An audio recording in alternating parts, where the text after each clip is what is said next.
I was on the phone, my green truck's right there, and I was walking a few yards behind him, and he went in the building, and before I even got to the edge of the sidewalk here, the guy in the gray came running out behind him, trying to give him his backpack back. Blew up. The backpack blew up? The backpack blew up. And that was the same backpack the guy in the blue? It looked like it. Any burns to the hands and face.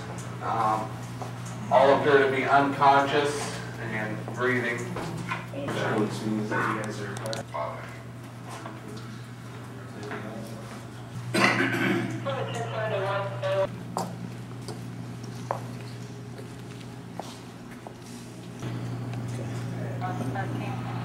We're going to get some medical attention here in a minute, all right?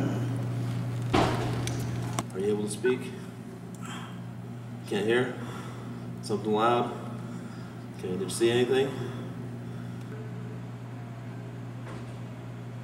So far, all these guys are fine inside. 4 of them are non-responsive as far as they can't speak.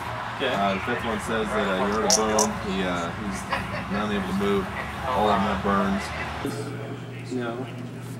You don't have any idea where the boom came from? I do not. Okay. All right. Well, the paramedics are here, so they'll...